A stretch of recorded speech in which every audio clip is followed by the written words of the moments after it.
માતાજી પ્રગટ થયા છે તેને ભક્તો સહુ નમે છે. તારે બીજો બોલ્યો કે એ વાત ખોટી છે. જો સાસુ હોય તો ચાલો આપણે તેનું પારખું કરીએ. ભલે માજી ભલે. તો તેને એક ગોળીએ સ્ત્રીના કપડાં પહેરાવ્યા અને ત્યાંથી ભેગા મળીને ચાલી નીકળ્યા. આમ માતાજીએ વિચાર્યું આ તો મારી મશ્કરી કરવા આવ્યા છે. ભલે માજી ભલે. તો લાવ તેનો પરસો બતાવું. ગોવાળિયા તો માતાજીને પાસે જઈને બોલ્યા કે આ ભાઈ અમારા ભાઈની વહુ છે. ભલે માજી ભલે. તો તેને દીકરો આવશે કે દીકરી? માતાજી બોલ્યા કે તમારે ભાઈની વહુનો દીકરો આવશે. માતાજીના આવા વચનો સાંભળીને ગોવાળિયા ખખડાટ હસવા લાગ્યા. ભલે માજી ભલે. અને બોલ્યા કે પુરુષને કઈ દીકરો આવતો હશે ખરો? ત્યારે માતાજી બોલ્યા કે મારું વસન મિથ્યા ન થાય. માતાજીના આવા વસન સાંભળીને સૌ કોઈ ચાલી નીકળ્યા. ઘરે જઈને સ્ત્રીના કપડાં ઉતારી નાખ્યા, પણ પેટ ઉપરથી તાસડું બાંધેલું હતું તે ખસ્યું નહીં. ભલે માજી ભલે.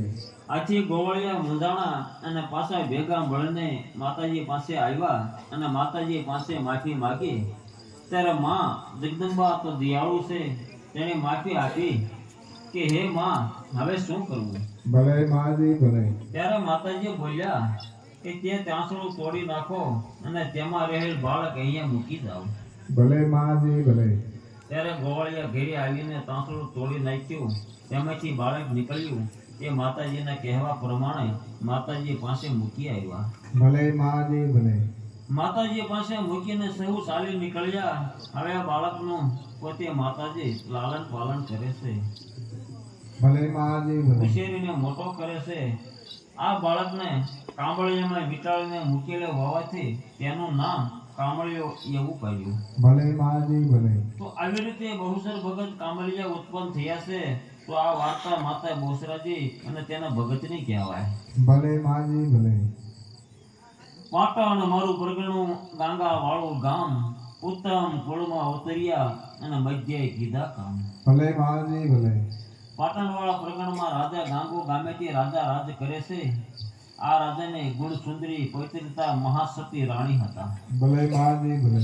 આ રાજા રાણીને પુત્ર કે પુત્રી કઈ સંતાન ન હતું, તેથી તેણે એક ગંગા નામની ગાય રાખી હતી. ભલે માજી ભલે. આ ગંગા ગાયને એક વસરાજ નામે વાસરડો થયો. ગંગા તથા વસરાજને બકિયા ભરે દરરોજ નરમ પાણીને કુંડીમાં નવરાવી નાખે. આમ રાજા રાણીના દિવસો જવા લાગ્યા. ભલે માજી ભલે. દિવસો જતા એક દિવસે ચોરે ડાયરો ભરીને બેઠા હતા. ત્યારે સારણ દુહાની રમઝટ બોલાવી રહ્યો છે. તો એક તરફ ખરલમાં આપીને ઘોડે રહ્યા છે, વાતોના કપાટા ચાલી રહ્યા છે. ત્યારે ગાયોનો સારવા વાળો ગોવાળ ત્યાંથી નીકળ્યો અને રાજા બોલ્યા ભલે માજી ભલે.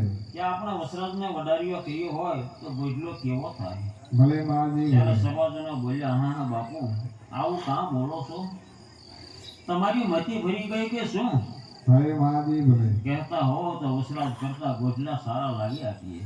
ભલે માજી ભલે. પણ આ વાત રહેવા દો, આમાં ઈશ્વર રાજી નહીં રહે. ત્યારે રાજા બોલ્યા હતા હું તો મશ્કરી કરતો હતો. આમ કહીને આ વાતને ઉડાડી દીધી ભલે માજી ભલે. અને બીજી વાતોમાં સડી ગયા. પણ જે વાત તે ધારી છે તે કામ પાર પાડવું જોશે. આમ સભા બરખાસ્ત થઈ. ત્યારે તેણે વાઘરીને હુકમ કર્યો. એટલે વાઘરી આવીને ઊભા રહ્યા અને બોલ્યા કે બોલો બાપુ, શું કામ માટે બોલાવ્યા છે? ભલે માજી ભલે. ત્યારે રાજા બોલ્યા કે તમારા કર્મ કરવાના હથિયાર લઈ આવો, મારે વસરાજને વડારવો છે. ભલે માજી ભલે. ત્યારે વાઘરી બોલ્યા હા બાપુ બોલોમાં. વસરાજ તો તમારા દીકરા માફક છે અને આવી મતી કેમ સુધે? કહતો વસરાજ કરતા રૂપાળા ગોટલે લાગી આપીએ. ભલે માજી ભલે. પણ આ વાત રહેવા દો. રાજા કહે છે કે મારે એ કંઈ સાંભળવું નથી. તમારે હથિયાર લઈ આવો, નહીં તો તમને હું શિક્ષા કરીશ. ભલે માજી ભલે. વાઘરી તો લાસાર થઈને પોતાના હથિયાર લઈને આવ્યો. તે પાછળના ભાગમાં વાડો હતો. ત્યાં જઈને વસરાજને વડાર્યા. આ રીતે વડાર્યો કે એક સિંહ નો નાખી શક્યો. ભલે માજી ભલે. વાઘરી પોતાના કર્મ કરીને જતા રહ્યા. વસરાજને પીડા થવાથી માથા પસાડી મરણ પામ્યું. ભલે માજી ભલે. આ બાજુ ગાય સરીને ઘેર આવી પોતાના પુત્ર વસરાજને ન જોતા આડી અવળી તપાસ કરવા લાગી. પાછળના ભાગે વાડામાં તપાસ કરવા લાગી. ત્યાં જોવે તો વસરાજને દૂરથી સૂતેલો જોયો. ભલે માજી ભલે. વસરાજને જોતા ગાય માથા પછાડવા લાગી. તે પણ માથે પછાડીને મરણ પામી. ભલે માજી ભલે. હવે આ બાજુ રાણી રાજ જોઈને બેઠા છે. સાંજ પડી પણ ગંગા તો છે વસરાજ કેમ નહીં આવ્યા હોય? ભલે માજી ભલે. કારણ કે દરરોજ મારી પાસે દોડી આવે છે તો આજે નહીં આવવાનું કારણ? રાણી ચાલતા પાછળના ભાગે વાડામાં જુએ છે તો ગંગા તથા વસરાજ મરણ પામેલા જોયા. ભલે માજી ભલે. અને ઓળખતા જ રાણીને લાગી આવ્યું અને તે પણ ઢળી પડ્યા અને કહેવા લાગ્યા કે મારું સત્યનાશ કોણે કાઢી નાખ્યું? આવો નરાધમ કોણ હશે? ભગવાન તેનું સારું નહીં કરે. ભલે માજી ભલે. આમ બોલીને રાણી કહે છે કે મારનારનો સત્યનાશ જીજો એને સુધી મુનિનું વ્રત મેં પાળ્યું હોય તો વસરાજ મારે પેટે પુત્રે થઈને અવતરી ગયો. ભલે માજી ભલે. આમ કહી પોતે હાથમાં કટાર લઈ પેટમાં હુલાવી દીધી. ભલે માજી ભલે. હવે આ બાજુ પોતે રાજા રાણીની વાટ જુએ છે પણ રાણી આવ્યા નહીં. વાટ જોતા તેને એમ થયું કે સાવ વસરાજની હાલત જોવા જાવ. દૂરથી ત્રણેયનું મરણ પામેલા જોયા. આથી રાજાનું દુઃખ થયું. ભલે માજી ભલે. પણ શું કરે? એને જોઈને બોલ્યા કે હે પ્રભુ, મને મારા કર્મનો બદલો મળી ગયો. હવે મારે જીવીનું શું કામ છે?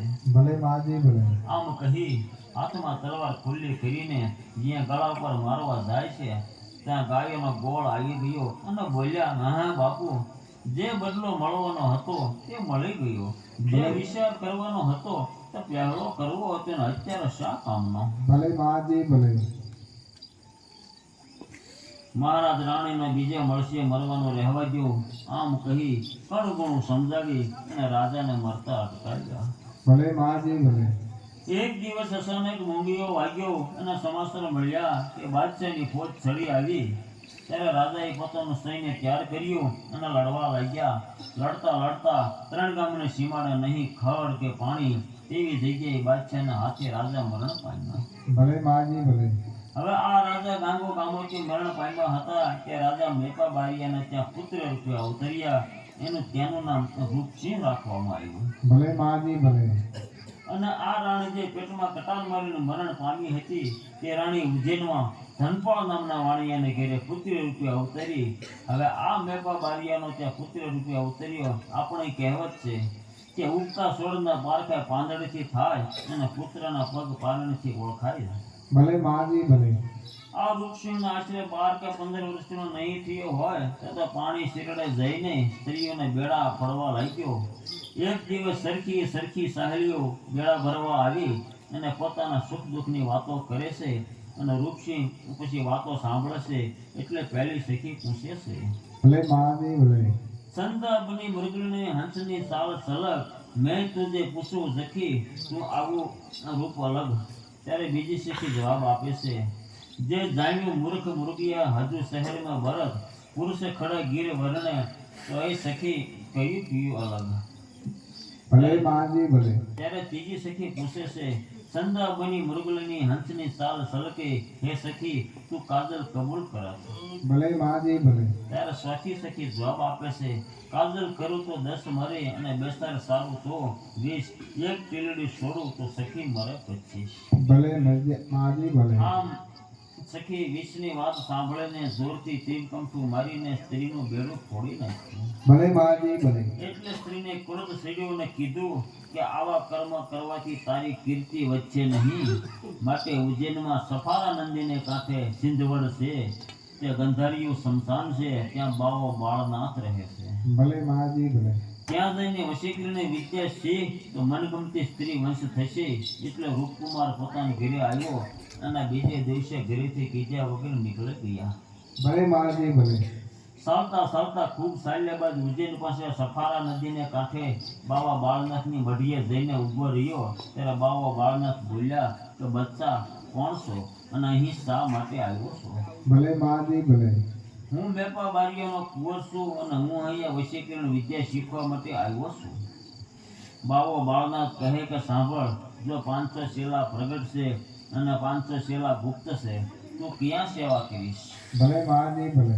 રૂપકુમાર આવ્યા ત્યાં હાજર છે તે જ સેવા કરીશ. અચ્છા, તો આનંદથી રહે. અને બાવા બાળનાથનું કામ તન મન અને ધનથી કરવા લાગ્યા. ભલે માજી ભલે.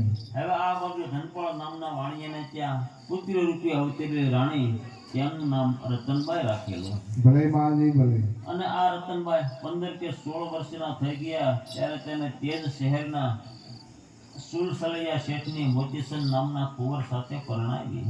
ભલે માજી ભલે. આમ મોતીસન અને રતનબાઈનો સંસાર સુખેથી ચાલવા લાગ્યો. 9 માસ પૂરા થતા તેને એક કેશવરી પુત્રનો જન્મ થયો ભલે માજી ભલે. અને તેનું નામ કેશવ રાખવામાં આવ્યું.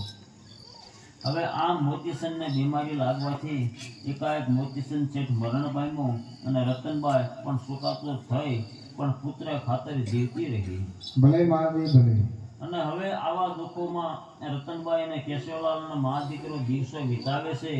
હવે આ બાજુ બાવા બાળનાથની જગ્યામાં વૃક્ષની સેવા જોઈને એક દિવસ બાવા બાળનાથ પ્રસન્ન થઈને કહ્યું કે બાળક, હું તારું કામ જોઈને તારી ઉપર ખુશ છું. ભલે માજી ભલે. જો તારે જે માગવું હોય તો માગ. ધન માલ અને મિલકત રાજપાટ જોઈએ તે માગી લે. ભલે માજી ભલે. માલ મિલકત રાજપાટ બધું છે. હું તો વશીકરણ વિદ્યા શીખવા માટે આવ્યો છું. ભલે માજી ભલે. તો વિદ્યા મને શીખવાડો. અચ્છા, તો તારે વશીકરણ વિદ્યા શીખવી હોય તો હું જે વસ્તુ માગું તે લાવી આપ. ભલે માજી ભલે. તો જલ્દી શીખવી આપું. રૂપકુમાર કહે, ફરમાવો મહારાજ, જે વસ્તુ જોઈશે તો સાંભળ. અવળા ચાકડાના 7 ઘોડિયા અને અવળા રેટિયાનું 1.25 સૂત્ર અને અવળી ગણનું 1.25 તેલ અને 32 લક્ષના માણસનું માથું લાવ. આટલું વસ્તુ લઈ આવીશ તો જલ્દી શીખવાડો. ભલે માજી ભલે. રૂપકુમાર કહે, મહારાજ, બધી વસ્તુ મળે પણ 32 લક્ષના આદમીનું માથું ક્યાં મળે? ભલે માજી ભલે. છતાં જાઉં છું, મળશે તો જરૂર લાવીશ. અને રૂપકુમાર ચાલવા લાગ્યો. ચાલતા ચાલતા એક માળને બગીચો આવ્યો અને એ બગીચામાં જઈને એક વરખડીના ઝાડ નીચે સૂતો. ત્યારે બગીચામાં માળન ત્યાં આવી અને આ રૂપકુમારને જોઈને નવાઈ પામી. ભલે માજી ભલે. અને તેને પૂછવા લાગી કે તમે કોણ છો અને અહીંયા કેમ બેઠા છો અને તમારે કોનું કામ છે? ભલે માજી ભલે. રૂપકુમાર કહેવા લાગ્યા કે હું મેપા બારીઓનો પુત્ર છું અને મારે થોડું કામ હોવાથી બેઠો છું. ભલે માજી ભલે. ત્યારે માળણ કહેવા લાગી કે આટલા રજવાડાના કામ પાડ્યા છો તો આ કામ જરૂર પાર પડશે. તમે ચાલો મારા ઘેર પધારો. આમ કહીને ઘેર લાવી અને પૂછ્યું કે બોલો, તમારું શું કામ છે? ભલે માજી ભલે. ત્યારે રૂપકુમાર કહેવા લાગ્યો, મારે વશીકરણ શીખવું છે તો 32 લક્ષના પુરુષ જોઈએ. હોય તો કહો ને. ભલે માજી ભલે. મારણ પાસે જવાબ ના હોય તેમ થોડું બને. તેને તરત કીધું કે આ શહેરમાં એક રાજા ભોજ અને એક વાણિયાનો પુત્ર કેશવલાલ છે. ભલે માજી ભલે. હમણાં ભણવા નીકળશે. તેને હું ઊભો રાખીને પૂછીશ, તું સાંભળજે. ત્યારે તે તરત કેશવલાલ ભણવા નીકળ્યો. એટલે મારણ પૂછવા લાગી કે ભાઈ, તારું નામ શું છે? ભલે માજી ભલે. ત્યારે કેશવલાલ કહે કે મારું નામ કેશવલાલ છે અને મારા કુટુંબમાં કોઈ છે? ત્યારે કેશવલાલ બોલ્યો કે મારા કુટુંબમાં કોઈ નથી. માં અને દીકરો 2 જ છીએ. ભલે માજી ભલે. અને મારું માનું નામ રતનબાઈ છે અને મારા પિતાનું નામ મોતીસન છે અને મારા પિતા પણ મરણ પામ્યા છે. અને તારા મોસાળમાં કોઈ છે? ત્યારે કેશવલાલ કહે છે કે મારા મોસાળમાં એક મનીષન મામા છે. ભલે માજી ભલે. તે નાનપણથી ક્યાં ચાલ્યા ગયા છે. આમ કેશવલાલની બધી વાત રૂપકુમારે સાંભળી અને તરત જ ધોતિયા પાઘડી વગેરે ખરીદી અને તરત જ વાણિયાનો વેશ કરીને ગામમાં ગયો. ભલે માજી ભલે.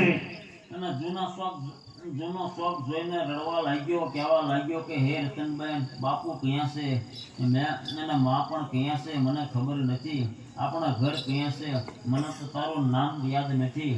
આપણે નાના હતા અને તું મને રમાડતી. ત્યારે રતનભાઈ બોલી કે મારા આ ભાવમાં ભાઈ નથી. તું મારો ભાઈ ક્યાંથી આવ્યો? ભલે માજી ભલે. અરે બેન, મને વાહણવટી લઈ ગયા હતા. હું તારો ભાઈ મનીષન છું. હવે આ દગાબાજ મામો મનીષન કહે છે તમારા જેવા બેનના પ્રતાપે ઘણું ધન કમાણો છું એમ કહીને મુઠ્ઠી ભરીને સોના મોહર આપી ભલે માજી ભલે અને હું મારા માતા પિતાનું મોઢું જોવાનો ના પામ્યો ત્યારે સ્ત્રીના માયાની બહુ વાહેલી હોય છે એટલે રતનભાઈ ભોળવાઈ ગઈ અને કહેવા લાગી કે એક કે ખોટું છે ભાઈ તારી ગોદ ઘણી કરી પણ ભાઈ તારો પત્તો લાગ્યો નહીં ભલે માજી ભલે આમ કહી ભાઈ માટે રાંધીને જમાડવા લાગી અને આ દગાબાજ મામાએ બેનના મન હરી લીધા ભલે માજી ભલે તરત મારણ પાસે આવ્યો અને કહ્યું કે આવળા રાંટિયાનો સવાસે સૂતર કાઢી આવ એટલે તરત મારણે કાઢી આપ્યું પછી કુંભારને કીધું કે આવળા ચાકડાના 7 ગોળિયા બનાવી ગયા એટલે તેણે ના પાડી ત્યારે કુંભારને કીધું કે અહીંયા ક્યાં કોઈ જુએ છે ભલે માજી ભલે કાઢી આપની એટલે સોના મોર તારે ધનથી તો મનીના મન થઈ જાય છે એટલે કુંભારે તરત જ 7 કોળિયા કાઢી આપ્યા ભલે માજી ભલે પછી ઘાસીને ઘેર જઈને કીધું કે સવાસર તેલ આવળે ઘાણનું કાઢી આપ ત્યારે ઘાસીએ ના પાડી ભલે માજી ભલે ત્યારે ઘાસીને કીધું કે અહીંયા ક્યાં કોઈ જુએ છે કાઢી આપને આલે આ સોનામોહર જોઈને ઘાસીનું મન પણ બગડ્યું ભલે માજી ભલે સવાસે તેલ કાઢી આપ્યું હવે આ બધી વસ્તુ લઈને માલણને ત્યાં મૂકી અને પાછો રતનભાઈને ઘેર આવ્યો ભલે માજી ભલે અને બીજે દિવસે કાળી સતરથી હોવાથી ત્યાં તેને પહોંચવાનું હતું તે તેણે રતનભાઈને કીધું કે બેન હું ગામમાં જાઉં છું ભાણેજ મારો દારૂખાનું લેતો આવીશ ભલે માજી ભલે ત્યારે ભાણેજ બોલ્યો કે હું પણ તમારી સાથે આવું અને મને ગમે તેવા ફટાકડા લઈ આપો ભલે માજી ભલે એટલે આ દગાબાજ મામાને તો એટલું જ જોતું હતું એટલે રતનભાઈને કહ્યું કે બહુ સારું આમ કહી ચાલતા થયા બાદ કહેતો ગયો કે મારે કાળી સતરથી દિવસે હવન કરવાનો છે મોડું થાય તો ચિંતા કરતા નહીં ભલે માજી ભલે આમ મામો મનીષન અને કેશવલાલ બંને ચાલી નીકળ્યા ગામમાંથી કેશવલાલનો દારૂખોનો અપાવ્યું અને કીધું કે સાલ આપણા માલણને ત્યાંથી ફળફૂલ લેતા આવીએ ભલે માજી ભલે ત્યારે ભાણેજ કેશવલાલ કહે છે કે ગામમાં જુઓ તેટલા મળે છે આપણે ત્યાં નથી જવું તો મામો મનીષન બોલ્યો કે હવનમાં આપણા હાથના ઉતરેલા ફૂલ ચાલે નહીં આમ કહીને ચાલતા થયા ભલે માજી ભલે ઘણું ચાલ્યા બાદ કેશવલાલે કહ્યું કે તું અહીંયા ઊભો રહેજે હું બગીચાની ચાવી લેતો આવું આમ કહીને માલણ પાસે જઈને બધી વસ્તુ લઈ લીધી અને સાથે સમશેરી લીધી ભલે માજી ભલે અને માલણને મુઠ્ઠી ભરીને સોનામોહર આપી ત્યાંથી રવાના થયા ચાલતા ખૂબ ચાલ્યા બાદ કેશવલાલ બોલ્યો કે મામા મારા તો પગ દુખે છે ચાલો મામા ઘેર મારી માં વાટ જોતી હશે ભલે માજી ભલે હવે બગીચો કેટલો દૂર છે અરે ભાણેજ ઝૂંપડું જ આવી ગયું છે આ સામે નદી દેખાય અને એ જ નદીમાં ઉતરે એટલે તારા પગ નહીં દુખે ભલે માજી ભલે આમ કરતા નદી કાંઠે પહોંચ્યા ત્યારે કેશવલાલ બોલ્યા કે મામા નદીમાં મારું શું કામ છે મારી માં ઘેર વાટ જોતી છે માટે હવે સાલો ઘેર જઈએ ત્યારે દગાબાજ મામો બોલ્યો કે નીસ તારો મામો કોણ છે અને હું તો તારો કાળ છું માટે તારે જેને યાદ કરવાના હોય તેને યાદ કરી લે આ તારો કાળ તારી સામે આવી ગયો છે ભલે માજી ભલે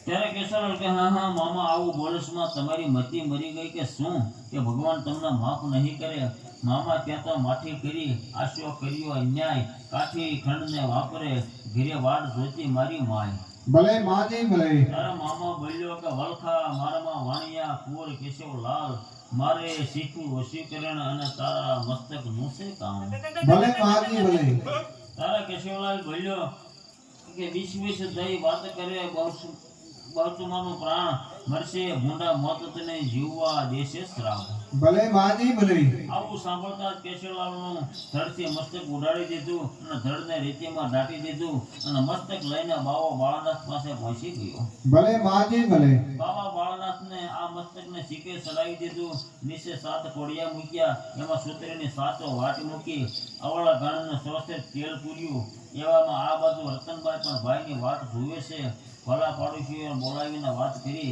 કે મારો ભાઈ બનીને ભાણેજ આવું બાનું બતાવીને મારા દીકરાને લઈને સવારનો ગયો છે, હજુ પણ આવ્યો નથી. ભલે માજી ભલે એમ કહીને રડવા લાગી. ત્યારે ભલા પાડોશીઓ ધીરજ આપી અને કહેવા લાગી કે ઓળખ્યા બાળખ્યા વગર તું ભાઈ કરી બેઠી તો તે વિચાર ન કર્યો અને હવે તું રડે છે. આમ કહી તેને રાજા ભોજને વાત કહી. ત્યારે રાજા ભોજે સિપાહીને મોકલી જા ભલે માજી ભલે અને તેની ગોત કરાવી. ગોતતા ગોતતા નદીને કાંઠે પહોંચ્યા. સવારના સૂર્યનારાયણ ઉગ્યા ત્યારે સૂર્યના કિરણો હાથની હથેળીમાં પડતા હતા. એટલે સિપાહીઓએ માથા વગરનું ઝાડ બહાર કાઢ્યું અને રતનબાઈને દેખાડ્યું. દેખતા રતનબાઈ પવનથી પડે તેમ ભોંયે પડી ગઈ ભલે માજી ભલે અને માથા પર રુદન કરવા લાગી. સિપાહીએ તેને ધીરજ આપી અને કીધું કે તારા પુત્રનું માથું બાવા બાળનાથની મઢીએ પહોંચી ગયું છે અને અમારાથી ત્યાં ન જવાય. ભલે માજી ભલે કારણ કે તે બાળને વશમાં કરી નાખે એટલે અમારાથી ત્યાં ન અવાય. તમારે ત્યાં જવું હોય તો જાઓ. તે રતનભાઈ બોલી કે તમે બધા સુખેથી શહેરમાં પાછા જાઓ. ભલે માજી ભલે આમ કહીને રતનભાઈ માથા વગરનું ધડ લઈને બાવા બાળનાથ પાસે ગઈ. ત્યારે બાવા બાળનાથ બોલ્યો કે દેખ બચ્ચા औरत क्यों रोती है. ભલે માજી ભલે रूपकुमार कहे से कि हमने कुछ मालूम नहीं है, दुनिया में लड़ने वाले बहुत है. मैं उसके बुला के लेकर आऊं. रतनबाई बाबा बाळनाथના ભગમાં પડી ગઈ અને કહેવા લાગી કે તમારી પાસે છે તે મારો ભાઈ બનીને ભાણેજ આવા બાના બતાવીને મારા પુત્રનું મસ્તક કાપીને લાવ્યો છે. ભલે માજી ભલે બાબા બાળનાથ ખીજાણા અને બોલ્યા કે આવું જૂઠું બોલીને ભાણેજનું માથું કાપ્યું, માટે જા તું પાવયો થઈ જા. ભલે માજી ભલે આવા બાળનાથના શ્રાપથી રૂપો પાવયો થઈ ગયો અને બાવા બાળનાથને શીકેથી માથું ઉતાર્યું ધડ સાથે જોડી દીધું. ભલે માજી ભલે રતનબાઈના પુત્ર હરખાતા ઘેર આવ્યા અને આ બાજુમાં મેપા બારિયાને ખબર પડી એટલે રૂપકુમારને બોલાવ્યા. ત્યારે રૂપકુમાર બાયડીને જેમ લટકા કરીને તાળીઓ પાડતો આવીને ઊભો રહ્યો. ભલે માજી ભલે એટલે મેપા બારિયાને દુઃખ થયું એટલે તેણે એક પછી એક એમ 7 ઓરડા હતા તેમાં પૂરી દીધો અને 7 ઓરડાના તાળા મારી દીધા. ભલે માજી ભલે આમ એક બાજુ એક દિવસ કામલિયાના માતા બેસરાજીએ સપનું આપ્યું કે મેપા બારિયાને ત્યાં મારો ભગત છે તેને લાવી આપો. ભલે માજી ભલે એટલે કામલિયોએ મેપા બારિયાને ત્યાં ગયો અને કીધું કે મારી માતાનો ભગત છે તે આપો. ત્યારે મેપા બારિયો બોલ્યો કે અહીંયા ક્યાં છે તારી માતાજીનો ભગત. ભલે માજી ભલે જો હોય તો બોલાવ. તારે કામલિયાના ક્રોધ ચડ્યો અને બોલ્યા કે માતાજી તમારો ભગત હોય તો હાજર કરો. ભલે માજી ભલે એટલે એક પછી એમ 7 ઓરડાના તાળા તૂટી ગયા. રૂપો પાવ્યો તાળીઓ પાડતો ઊભો રહ્યો. એટલે મેપા બારિયાએ કહ્યું કે તું મારો દીકરો નહીં પણ દીકરી બરાબર છો, ભલે માજી ભલે માટે તારે જે જોઈએ તે માગી લે. ભલે માજી ભલે એટલે રૂપો માગે છે, દીકરીનું આણું વળાવે છે તેવા કર્યાવર માગે છે અને પોતાની દીકરી વળાવે છે તેમ વિદાય આપે છે. ભલે માજી ભલે આમ એક દિવસ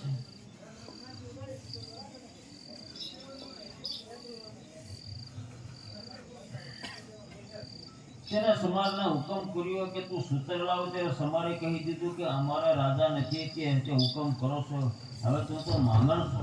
ભલે માજી ભલે આવું સાંભળીને રૂપાને ક્રોધ ચડ્યો અને મરવા માટે તૈયાર થયો. ત્યારે સમારે હાથ જોડી રાખ્યા અને કીધું કે અહીંયા શું કામ મરો છે.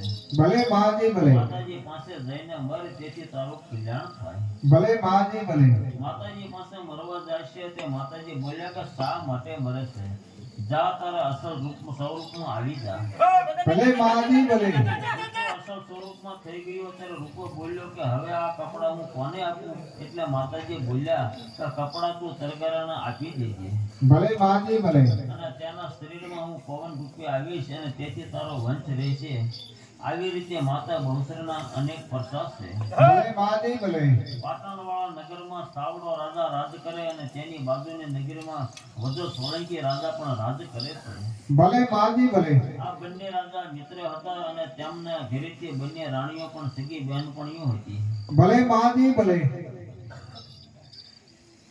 અને બંનેને ત્યાં શ્રીમત હોવાથી સાવડા રાજાએ સોલંકી રાજાને કહ્યું કે આપણા સગા થઈએ તેવી મારી ઈચ્છા છે.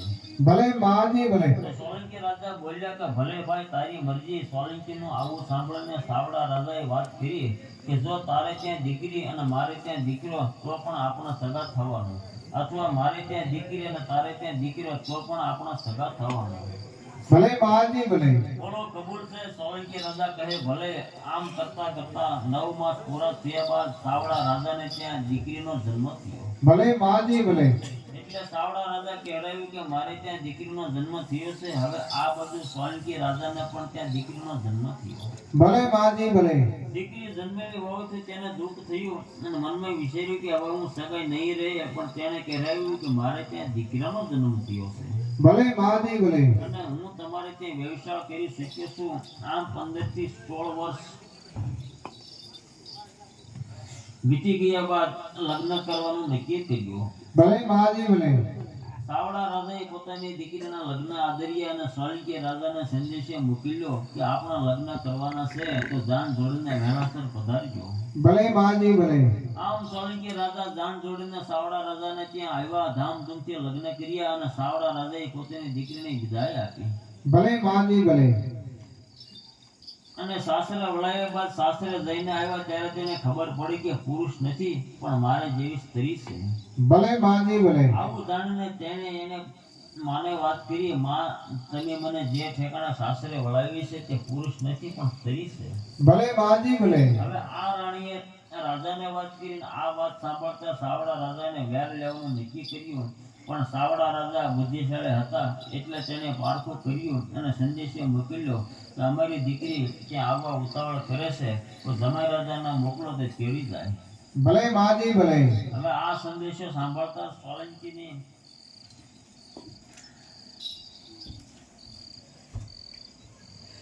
હવે જીવતી પાછી આવનાર નથી. આમ બોલીને મારા બાપા મારી અવતાર બાળ્યો છે. આમ કહીને રસાળા સાથે પાટણવાળા આવી અને સાવડા રાજાએ પરીક્ષા લેવા માટે ગરમ પાણીની કુંડીઓ તૈયાર કરી રાખી ભલે માજી ભલે અને કીધું કે ઠાકોર સ્નાન કરવા પધારો. ત્યારે સોલંકીની પુત્રી જ્યાં નાહવા માટે કપડાં ઉતારે છે ત્યારે ગામમાં સાદ પીડ્યો કે આપણા ગામનું ધન દુશ્મનો વાળીને જાય છે. ભલે માજી ભલે તો જે ક્ષત્રિય બીજ હોય તે દોડો. આમ સોલંકીની દીકરીએ વાત સાંભળી ત્યાં તરત જ કપડાં ઉતારી અને વગર દોડી હોડી ઉપર પલાણ માંડ્યો અને ગાયોને વારે ચડી અને તેની પાછળ ઉતરી પડી. ભલે માજી ભલે હવે આ સોલંકીની દીકરી પણ રાજાના કુંવર હોય તેમ પણ પામી અને કેટલા દુશ્મનોના માથા ઉઠાવીને ગાયોને ત્યાં વાળ વાળે. હવે જે પુત્રી પાછળ વાળી તે ગરમી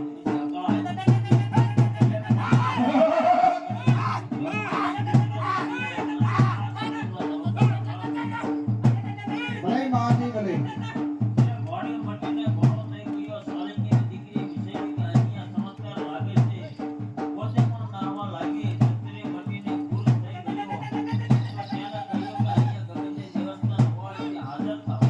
ભલે માજી ભલે તમારો થાપો કરીશ અને ત્યારે એક સ્વર્ગમાં મળી સ્ત્રી ત્યારે તેને પૂછ્યું કે તમે કોણ છો અને તમારી માતા પિતાનું નામ શું છે?